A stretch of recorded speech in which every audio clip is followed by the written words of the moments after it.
دوست آپ کو فون کریں گے یار تیرا ابا تیرے بارے میں یہ کہہ رہا تھا, تیری اماں تیرے بارے میں یہ کہہ رہی تھی, تیری بیوی تیرے بارے میں یہ کہہ رہی تھی. تو آپ نے ٹینشن سے بچنے کا سب سے آسان لیکن سب سے زیادہ بغیرتی والا حل یہ ہے کہ آپ بولیں یہ کون ہے, میرے ابا ہیں, یہ میرے ابا بولو ہیں, یہ میری بیگم ہی نہیں ہے, یہ میری اماں ہی نہیں ہے. جڑ سے خاتمہ ہو گیا کہ نہیں ہو گیا؟ جیسے غربت کا جڑ سے خاتمے کا طریقہ کیا ہے؟ سارے غریبوں کو کنٹینر میں جمع کر کے بم سے اڑا دو. غربت کا جڑ سے خاتمہ ایک طریقہ یہ بھی ہے نا, کیا کہہ رہے ہیں, جڑ سے ختم. اب لوگ آپ سے کہیں گے یار یہ کیا بات کر رہا ہے, یہ تیرے ابا نہیں ہے تو پھر تیرے ابا ہے کون؟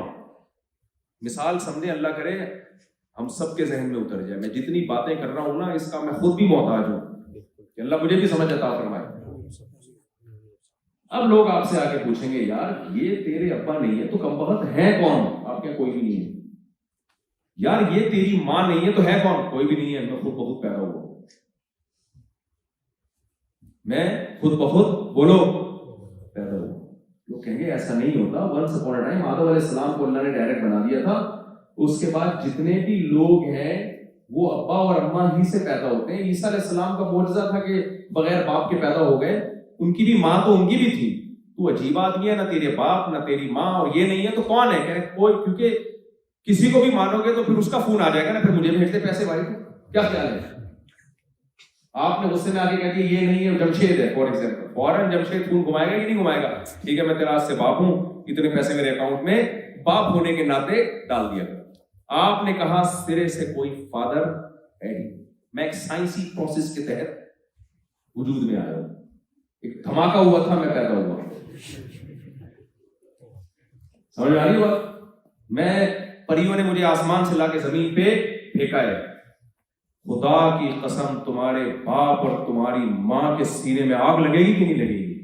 ہے جب کوئی خدا کا انکار کرتا ہے نا, اللہ کہتے ہیں میرے یہ حقوق ہیں, میرے یہ حقوق ہیں. میں کہتا ہوں زنا مت کرو, شراب مت پیو, رشتہ داری جوڑو, جلد نکاح کرو, نسل بڑھاؤ.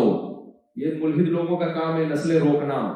اسلام خاندانی نظام پہ یقین رکھتا ہے, اللہ پہ اعتماد اور توکل کرو, سود مت لو, چوری مت کرو, جھوٹ مت بولو, 5 نمازیں پابندی سے پڑھو. تمہارے رب نے حی علی الصلاۃ کا مطلب کیا ہے؟ آؤ نماز کی طرف, یہ مطلب ہے اس کا. یہ مطلب نہیں ہے کہ نہیں آؤ. ہم سمجھتے ہیں جب حی علی الصلاۃ کا مطلب دکان میں نماز پڑھ لو. ابے بھائی اگر دکان میں ہی نماز پڑھوانی ہوتی تو مؤذن سے یوں کہلوایا جاتا حی علی الصلاۃ, ادھر آؤ مسجد میں نماز پڑھنے کے لیے.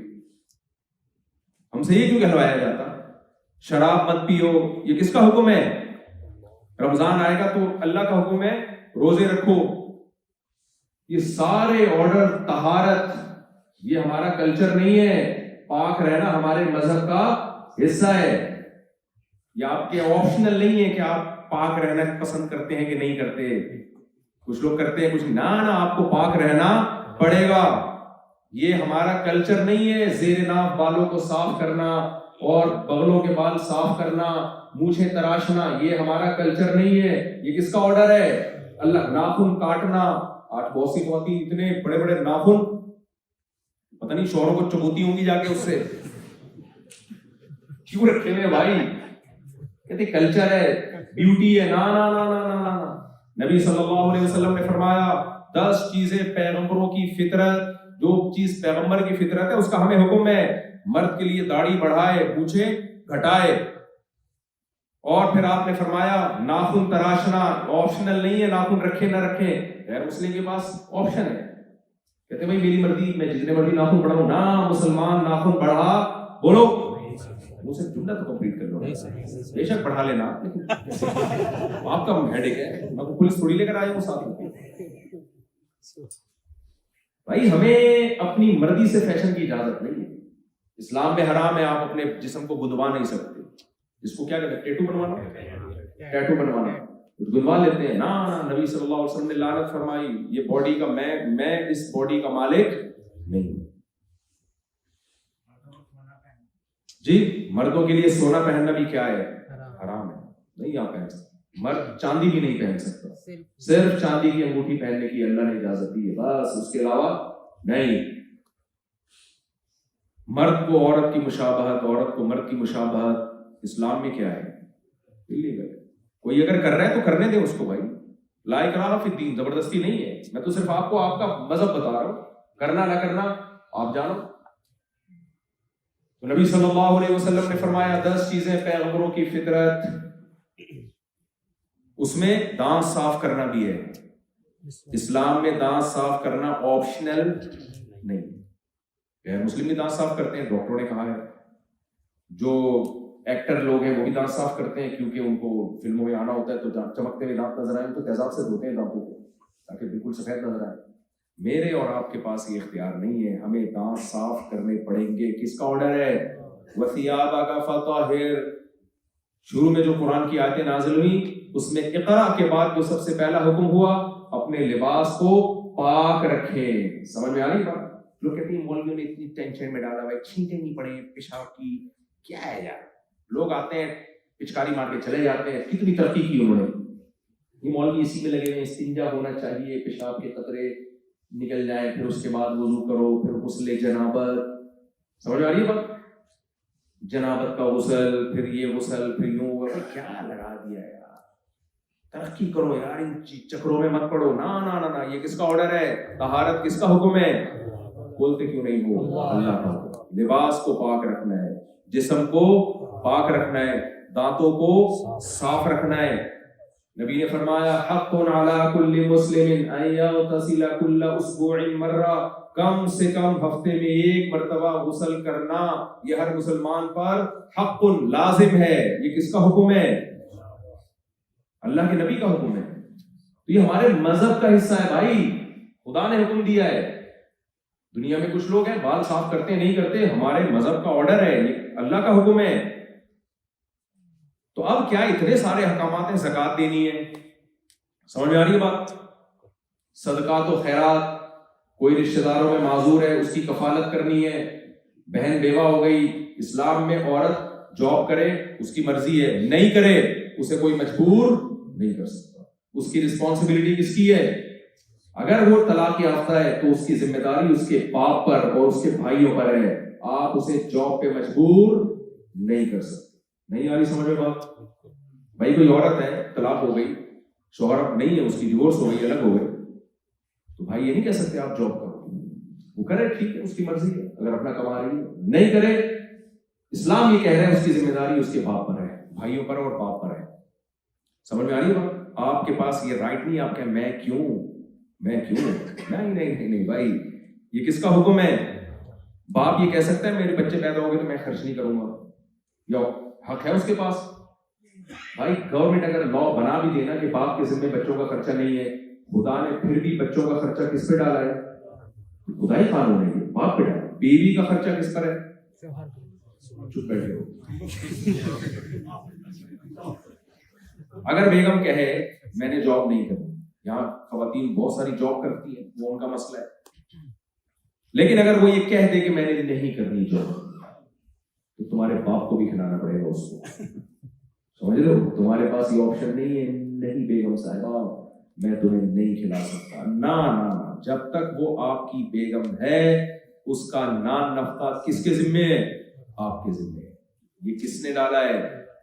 اللہ نے ڈالا ہے. وَعَلَى الْمَوْلُودِ لَهُ رِزْقُهُنَّ وَكِسْوَتُهُنَّ بِالْمَعْرُوفِ. کتنا خرچہ ہے نبی نے اس کو ایکسپلین کر دیا. البس ما تلبس, جس اسٹینڈرڈ کا خود پہنتے ہو اسی اسٹینڈرڈ کا اس کو پہناؤ.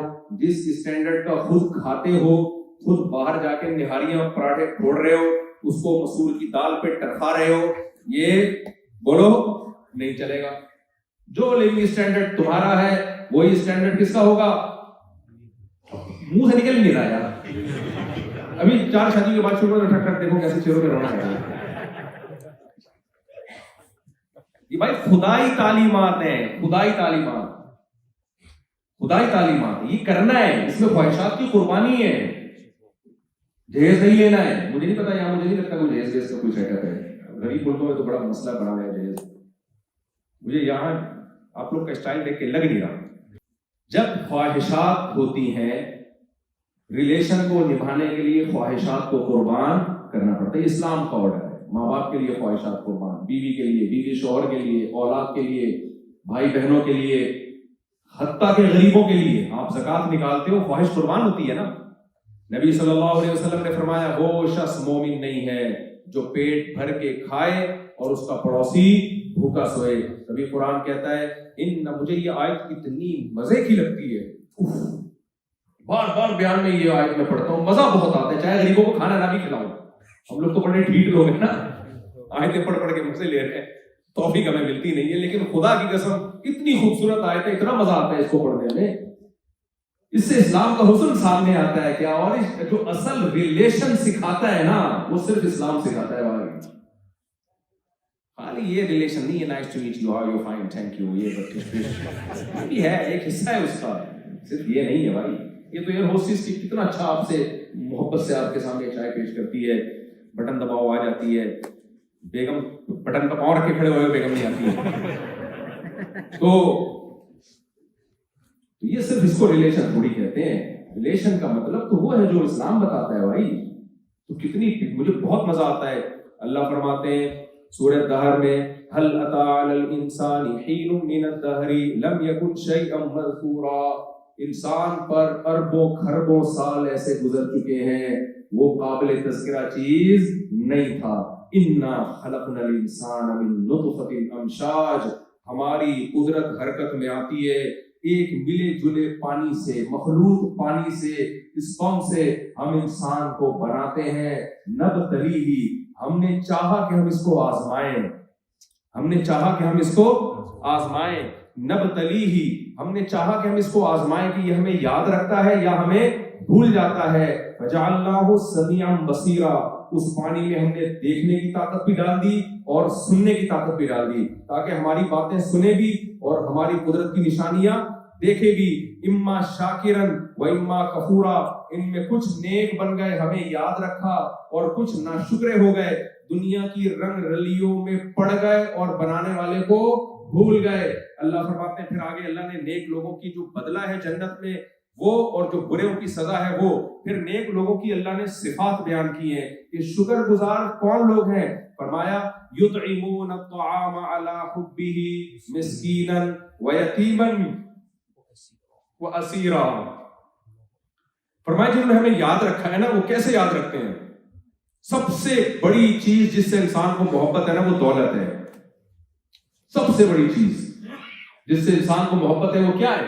اس دولت کے لیے سفر بھی کرتا ہے, 6 مہینے بحری جہازوں میں گھومتا ہے, کدال لے کے گھستا ہے کوئلے کی کانوں میں. صرف کس کے لیے؟ یہ پیسے کے لیے. اللہ کہتے ہیں یہ خون پسینے سے پیسہ کماتے ہیں, لیکن اس میں جو ضرورت مند لوگ ہیں وہ کون ہے؟ یتیم, مسکین اور قیدی. ان کو کھانا کھلاتے ہیں. کھانا یہ ایک سائن ہے ضرورت پوری کرنا.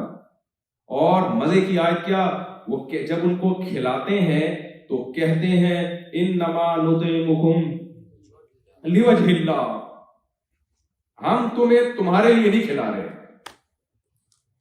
ہم تمہیں خوش کرنے کے لیے نہیں کھلا رہے. انما نطعمکم لوجہ اللہ, ہم تو بھائی خدا نے ہم پر بڑے احسانات کیے. یہ پیسہ ہمیں کس نے دیا ہے؟ کافر کہتا ہے میری اسٹرگل, میری محنت. مسلمان کہتا ہے کس کا فضل؟ اللہ کا. یہ اللہ نے دیا ہے. تو جس نے دیا ہے اس نے کہا ہے کہ کچھ لوگوں کو زیادہ دوں گا, کچھ کو کم دوں گا. جن کو زیادہ دوں گا ان کو ان کا خیال کرنا ہے, جن کو کم دوں گا. اللہ ہمیں تمہاری جگہ بھی رکھ سکتا تھا لیکن اللہ نے ہمیں دینے والا بنایا. تو ہم اس خدا کو خوش کرنے کے لیے تمہیں کھلا رہے ہیں. مقصد اس کو خوش کرنا ہے, تمہیں خوش کرنا ہے ہی نہیں. لا نريد منکم جزاء ولا شکورا, اس کا ہمیں بدلہ بھی نہیں چاہیے اور تم سے شکریہ بھی نہیں چاہیے. تھینک یو کا لفظ مت بولو, تمہارے لیے ہے ہی نہیں. جس نے پیدا کیا ہے یہ اس کا حکم ہے, تو ہمیں اس سے ریلیشن کو قائم رکھنے کے لیے پیسے کی قربانی دینی پڑے گی. میں سمجھا پا رہا ہوں اپنی بات؟ اس سے ریلیشن قائم کرنے کے لیے ضروری ہے بھائی, ورنہ وہ مانتا نہیں ہے. قربانی کے بغیر کوئی مانتا ہے ریلیشن ہے بھائی؟ کوئی مانے گا آپ کی دوستی کو؟ جب دوست کے لیے قربانی نہ دے، وہ مانے گا کہ دوست پیڑے کھانے کے لیے آ جاتا ہے؟ کراچی میں آپ نے دیکھا ہوگا دوستوں کی گیدرنگ ہوتی ہے، آج چلے یار شنواری چلتے ہیں، آج فلانے چلتے ہیں، آج فلانے چلتے ہیں. ان میں ایک ہمیشہ ایسا نکما ہوتا ہے، کبھی بھی اس کو توفیق نہیں ملتی کہ آج بل وہ خود پے کر دے. ہوتے کہ نہیں ہوتے؟ تو صرف پیڑے کھانے کے لیے میرے بھائی نعمتیں لیتے چلے جا رہے ہیں. اور اللہ کہہ رہا ہے جب میں نے دیا ہے تو اس ریلیشن کو قائم کرنے کے لیے قربانی دو. جان کی قربانی بھی جو نماز میں روزے میں دی جاتی ہے، مال کی قربانی بھی جو زکوٰۃ میں اور صدقات اور خیرات میں دی جاتی ہے، دونوں قربانیاں اللہ مانگتا ہے. یہ حل نہیں ہے کہ ہم اس خدا کے وجود کا انکار کر کے گھننے بن جائیں کہ کوئی پیدا کرنے والا نہیں ہے. کون ہے بھائی؟ اللہ نہیں ہے تو کون ہے؟ کوئی بھی نہیں ہے. نہ اس سے جان چھوٹے گی نہیں. جیسے باپ کا انکار کر دیا تو باپ کو بہت غضب آتا ہے، ایسے ہی اللہ کو سب سے زیادہ غضب اگر کسی بات پہ آتا ہے تو وہ اپنے انکار پہ آتا ہے. وہ نہیں چھوڑے گا، میں نہیں چھوڑوں گا، میں آنے تو میرے پاس. تو اس لیے اللہ کی نظر میں جو سب سے زیادہ ترجیح ہے، جو بیان میں نے شروع کیا تھا بس 2 منٹ میں سمیٹ کے ختم کرتا ہوں. اللہ کی نظر میں سب سے زیادہ ترجیح اس چیز کو ہوگی جس کے لیے اللہ نے دنیا میں بھیجا، اور وہ ہے آزمائش. کون اچھا ہے اور کون برا. تو اس لیے اللہ یہ نہیں دیکھتا کہ تم انڈا موڑ پہ رہتے ہو یا ٹورنٹو میں رہتے ہو. سمجھ میں آ رہی ہے بات؟ اللہ یہ نہیں دیکھتا کہ تم کسی غریب ملک میں رہتے ہو یا کسی امیر ملک. اللہ یہ نہیں دیکھتا کہ تم ٹماٹر بیچتے ہو یا کوئی تم ارب پتی ہو. نبی صلی اللہ علیہ وسلم نے فرمایا ان اللہ لا ينظر الى صورکم ولا الى اموالکم. اللہ نہ تمہاری شکلوں کو دیکھتا ہے، اللہ کو کالے گورے سے کوئی مطلب نہیں، اللہ کو خوبصورت بدصورت سے کوئی مطلب. یہ ہماری ترجیحات ہیں. جیسے میں نے مزدور کی مثال دی تھی نا، بھائی جو کام کر کے دے گا اللہ کی نظر میں تو اس کی ویلیو ہوگی. تو اللہ کو نہ کالے گورے سے مطلب، نہ بدصورت خوبصورت سے مطلب، نہ دولت سے مطلب کہ کون غریب. اللہ کی نظر میں دولت اور غربت کی کوئی ویلیو ہوتی تو سید الانبیاء کے گھر میں 40 دن چولہا نہیں جل رہا. اتنی مسکینی. اور سلیمان علیہ السلام تخت اٹھا کے لا رہے ہیں، اتنی دولت کہ ملکہ سبا تخت دیکھ کر حیران ہو گئی، اور ملکہ سبا آپ کا عالی شان محل دیکھ کے حیران ہو گئی. وہ سمجھ رہی تھی کہ یہ کوئی پانی ہے جبکہ وہ شیشے کا فرش تھا. اتنا لگژری فرش بنایا سلیمان علیہ السلام نے. اس سے بتایا بھائی لگژری لائف بھی اسلام میں بری بولو نا نہیں ہے. لوگ دین کا معیار بنانی ہے وہ اتنے نیک ہیں تو اتنے، وہ اس دن نہاری کیوں کھا رہے تھے، وہ اتنے نیک کیوں ہیں. یہ ہوتا ہے لوگوں کا معیار. وہ اتنے نیک ہیں تو حضرت جی کا گھر اتنا خوبصورت کیوں ہے، گندے نالے پہ کوئی پٹری ڈال کے کیوں نہیں بیٹھے ہوئے اس کے اوپر وہ حضرت. اور بھائی سلیمان علیہ السلام بھی اللہ کے پیغمبر، ایسی لگژری لائف. ملکہ سبا کو بلایا ہے نا، انسان کی بچی بن کے چلی جاؤ. سمجھ آ رہی ہے؟ قرآن کے الفاظ ہیں کہ وَأْتُونِي مُسْلِمِينَ، میرا خط تم تک پہنچا ہے. کیونکہ طاقت تھی نا، پاور تھی. بھائی جب پاور نہیں ہوتی تو پھر اس اسٹائل میں بات ہی نہیں ہوتی ہے نا. امریکہ نے اٹھا لیا نا وہاں سے وہ کس کے افریقہ کے صدر کو، اس کو پہلے بلایا ہوا، آ جاؤ، وہ نہیں آیا ہوا، وہ اب ٹھیک. مولانا سلوی خانوی رحمہ اللہ تعالیٰ کا جب دور تھا نا برطانیہ میں، وہ سوری ہندوستان میں برطانیہ کی حکومت تھی، تو عدالت سے نوٹس آیا کہ آپ کو بلایا ہے. تو ظاہر ہے غیر مسلم کی حکومت اور برطانیہ نے ناجائز قبضہ کیا تھا، لیکن اب تھا تو تھا نا، قبضہ تو اسی کا تھا. تو کورٹ سے نوٹس آیا کہ آپ کو عدالت نے بلایا. تو وہ اٹھ کے جانے لگے، اتنے بڑے عالم، اتنے بڑے بزرگ. کسی نے کہا حضرت ایک کافر کی عدالت ہے، کافروں کا ناجائز قبضہ ہے، آپ اتنے بڑے بزرگ ہیں، آپ کو کورٹ نے بلایا عدالت نے، اور آپ آرام سے جا رہے ہیں. یہ تو بڑی ذلت کی بات ہے. انہوں نے فرمایا چلے جائیں آرام سے، ورنہ اٹھا کے لے جائیں گے. بھائی کیا کریں، حکومت میں تو ہے نا، چاہے جائز ہو ناجائز ہو الگ چیز ہے، لیکن حکومت تو انہی کے پاس ہے. بلایا ہے تو شرافت سے چلے جاؤ، نہیں تو زبردستی اٹھا کے وہ اچھا ہوگا. کچھ لوگ نا illogical بات کر کے بڑے خوش ہوتے ہیں کہ یار زبردست. کچھ باتوں کی حد تک بہت ٹھیک ہوتی ہیں، پریکٹیکل لائف میں وہ صحیح نہیں ہوتی. تو وہ باتیں بہت اچھی لگتی ہیں، بڑی زبردست، میں ایسا چھوڑ دے بچوں کیسا ہے ہمیں پتہ ہے کیسا ہے. خیر, تو سلیمان علیہ السلام کے پاس اتنی پاورفل حکومت تھی نا, انہوں نے ملکہ سبا کو ایک دفعہ پیغام بھیجا کہ مجھے اطلاعات ملی ہیں کہ آپ کی حرکتیں کچھ ٹھیک نہیں ہیں, اس لیے آپ شرافت سے چلی جائیں. اس نے آزمائش کے لیے ہدیے شدیے بھیج دیے کہ ایکچولی کیا, تو انہوں نے بولا کہ میں اب فوج بھیجوں گا, اب میں خط دوبارہ, میرے ہدہد کے پاس بھی اتنا ٹائم نہیں ہے کہ وہ ہدہد ہی لے کے گھومتا رہے. سمجھ آ رہی بات؟ اتنا ٹائم نہیں.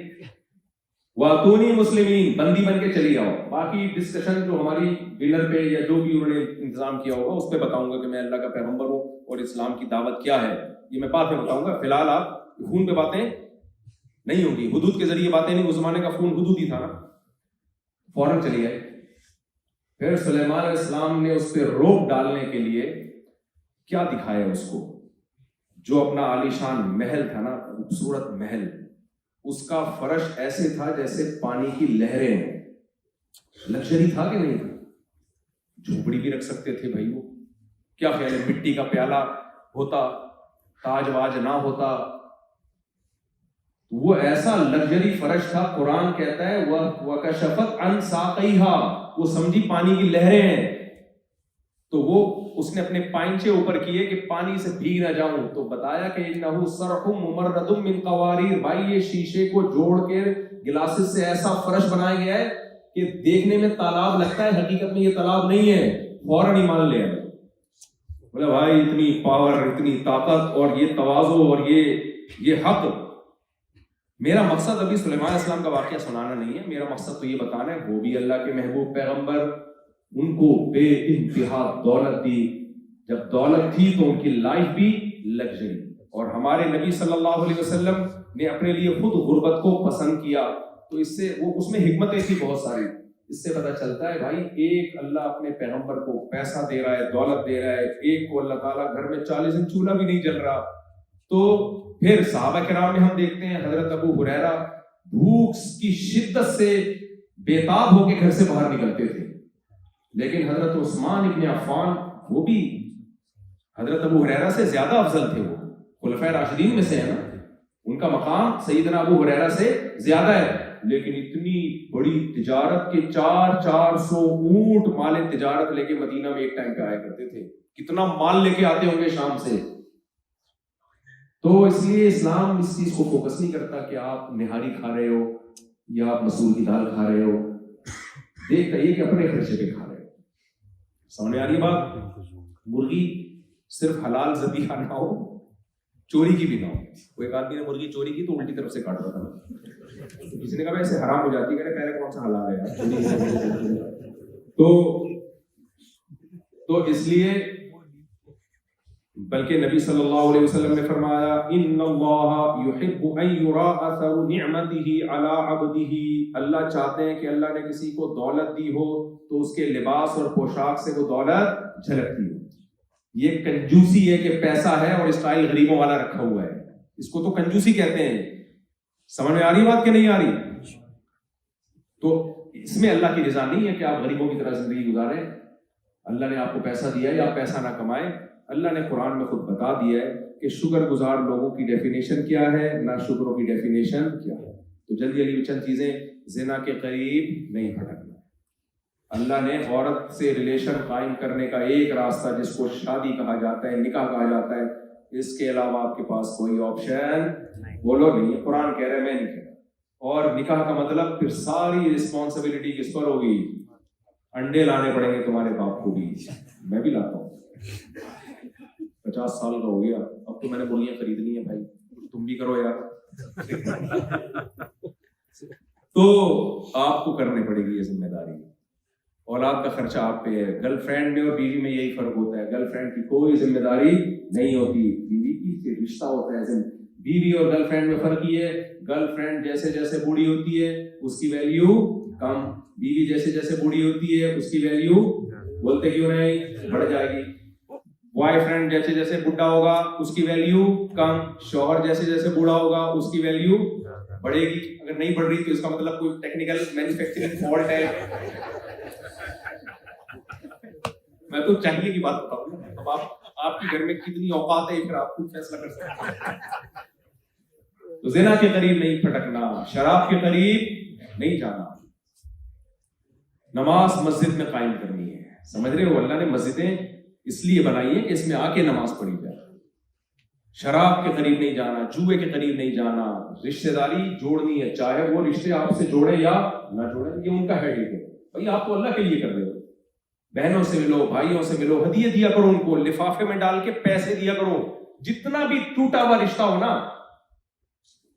آپ کو نا میری بہن ہمیشہ میرے خلاف باتیں کرتی ہے, میری بھائی ہمیشہ, بھائی کبھی ڈالر ڈال کے دیکھو لفافے میں, پکڑا دیا کرو. تم لوگ کیا کر رہے ہو, تم کو کوفتے کھلا رہے ہوتے ہو عید بقرعید. بس پیسے کی قربانی دو, پیسے کی قربانی. سمجھ میں آ رہی ہے بات؟ اللہ خوش نہیں ہوتا جب تک اللہ کے لیے پیسہ نہ دیا جائے. اللہ کہتے ہیں کون ہے جو مجھے قرضہ دے, اور تم فری پھوکٹ میں رشتے جوڑنے کی کوشش کر رہے ہو. فری پھوکٹ میں کچھ بھی نہیں جڑتا. پیسے کے بغیر لوگ کہتے ہیں نا کوئی کام نہیں ہوتا, واقعی نہیں ہوتا. اللہ بھی پیسے کے بغیر خوش نہیں ہوتا. ہاں, اللہ نے ایک آپشن یہ دیا ہے کہ جتنا ہے اس میں سے دو. ایک صحابیہ نے, نبی نے ان کو ایک کھجور صدقہ دی, تو ان صحابیہ نے وہ آدھی کھجور کے 2 حصے کیے, اور خود کھانے کے بجائے آدھا حصہ اپنی ایک بچی کو اور آدھا حصہ دوسری بچی کو دے دیا. آپ صلی اللہ علیہ وسلم کو ان کا یہ عمل اتنا پسند آیا کہ آپ نے فرمایا جس کو اللہ نے بیٹیاں دیں اور اس نے ان کی تربیت کی, بوجھ نہیں سمجھا. حدیث کا مفہوم بیان کرو, آج بیٹیوں کو بوجھ سمجھا جاتا ہے. فرمایا میں اس کے لیے جنت کی ضمانت لیتا ہوں. سمجھ میں آ رہی بات؟ تو بھائی پیسہ کیے بغیر, اولاد پہ بھی پیسہ, اللہ بھی کہتا ہے زکات دو تو میں خوش ہوں گا کیونکہ پیسہ نکل رہا ہے جیب سے. فری پھوکٹ میں میرے بھائی ٹورنٹو کا وزٹ نہیں ہوتا. سمجھ رہے ہو؟ اس کا کوئی غلط مطلب بھی لوگ نکال سکتے ہیں, صحیح مطلب بھی. غلط مطلب یہ نکالا جا سکتا ہے کہ شاید میرے بیان کے پیسے ہوتے ہیں. میں 20 دفعہ بتا چکا ہوں, میرا کوئی وزٹ کمرشل نہیں, فری پھوکٹ کے بیانات ہوتے ہیں. ہاں, فری پھوکٹ کا مطلب آنے جانے کا ٹکٹ تو اسپانسر کرنا پڑتا ہے نا. بعض دفعہ تو وہ ٹکٹ بھی میں خود ہی لیتا ہوں اپنے پیسوں سے. لوگ حیران ہوتے ہیں یار یہ کیسے جھوٹ بول رہے ہیں مولوی. بھائی جھوٹ نہیں بول رہے. تبلیغ والے جہاں بھی دنیا میں جاتے ہیں اپنی جان, اپنا مال, اپنا وقت, ہوتا ہے کہ نہیں ہوتا, تبھی اس کی برکتیں ہیں. تو میں کبھی اپنی جان, اپنا مال, اور کبھی اپنی جان تو ہوتی ہے لیکن صرف ٹکٹ کے پیسے میں جو اسپانسر کرتا ہے اس سے لے لیتا ہوں. اس کے علاوہ کسی بیان کے میرے کوئی پیسے نہیں ہے, فری پھوکٹ کے بیان ہے. سمجھ رہے ہو؟ صرف ثواب ملتا ہے اس پہ, اور کچھ بھی نہیں ملتا. تو اللہ اس پہ قائم رہنے کی توفیق دے. باقی اگر کوئی اسکالر لے رہا ہے تو مجھے اس پہ اعتراض بھی نہیں ہے. بعض اسکالر کے پیسے ہوتے ہیں, بیچارہ ٹائم لگا رہا ہے, اس کو پتہ نہیں ذریعہ آمدن ہے یا نہیں ہے, تو اس کو دے دے. کوئی وہ نہیں ہے کہ مولانا تھانوی رحمۃ اللہ کسی گاؤں میں گئے تو وہاں لوگوں کی عادت تھی امام کو کھانا کھلانے کی. امام بیچارے غریب ہوتے تھے, لوگوں کی عادت تھی اماموں کو کھانا کھلانے کی. تو حضرت نے فرمایا کہ یہاں منع نہیں کرو. بعض اماموں میں استغنا ہوتا ہے, وہ جاتے ہیں ہمیں کھانا نہیں چاہیے. فرمایا نہیں, منع نہیں کرو, اس سے لوگوں میں جو امام کو کھلانے کی عادت ہے وہ کیا ہو جائے گی, ختم. لوگوں میں جو ایک ریلیشن ہے, تو امام بھی تو بیچارے غریب امام ہوتے تھے, اب تو اب بھی بہت سارے بہت غریب ہوتے ہیں بیچارے.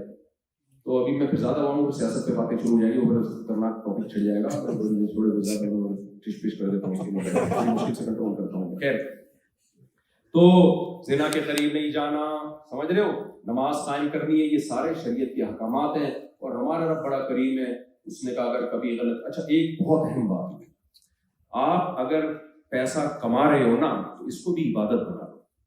اسلام میں رہبانیت نہیں ہے, دنیا چھوڑنے کی آپ کو اجازت نہیں.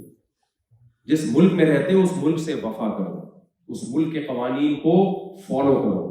ہمارے پاس یوسف علیہ السلام کی مثال ہے, مصر میں کیسے غیر مسلم اسٹیٹ میں رہے یوسف علیہ السلام. بہت سے لوگ برگلائیں گے آپ کو, الٹی الٹی باتیں کریں گے, آپ کے فیوچر کو تباہ کریں گے. اسلام نے ہمیں بتایا مسلم اسٹیٹ میں کیسے رہا جاتا ہے اور غیر مسلم اسٹیٹ میں کیسے رہا جاتا ہے. سورہ یوسف پڑھو, یوسف علیہ السلام نے مصر کی حکومت کی خیر خواہی چاہیے, اس بیس پہ یوسف علیہ السلام کو بادشاہ بنا دیا گیا. کچھ کیا ہوگا نا مصر کے لیے, آپ نے کچھ خدمتیں کی ہوں گی. تو آپ جس کنٹری میں رہتے ہو, یہاں حکومت کے سامنے آپ کا جو امیج جانا چاہیے وہ یہ جانا چاہیے کہ مسلمان اچھے شہری ہوتے ہیں, برے شہری نہیں ہوتے. یہ امیج جانا چاہیے آپ کا. ان کے اخلاق اچھے ہوتے ہیں, معاہدوں کی پابندی کرتے ہیں, یہ ٹیکس ٹائم پہ دیتے ہیں, ایسا نہیں کہ ٹیکس دیتے نہیں ہیں اور پیڑے کھانے کے لیے, علاج کے لیے فری علاج چاہیے ان کو, ساری فری سہولتیں چاہیے, ٹیکس نہیں دیں گے, یہ پورا امیج جائے گا.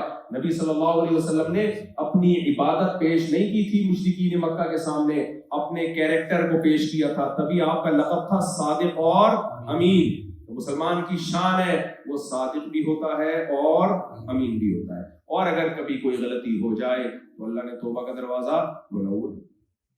اللہ چاہتے ہیں ریلیشن تو ہو نا. ایک بس آخری جملہ بتا کے بیان ختم کرتا ہوں.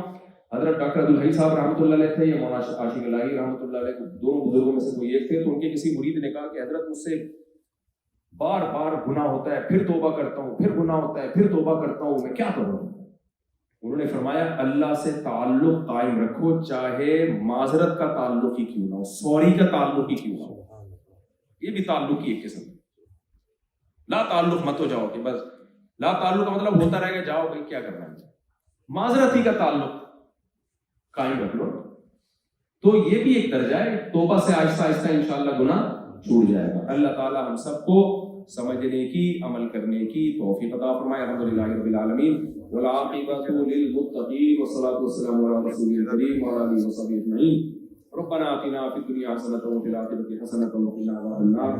اللهم انا نسألك من خیر ما سألك منه نبیک محمد صلی اللہ علیہ وسلم. انت المستعان وعليك البلاغ ولا حول ولا قوة الا بالله. صلی اللہ تعالی علی خیر خلقه محمد وعلى آله وصحبه اجمعین.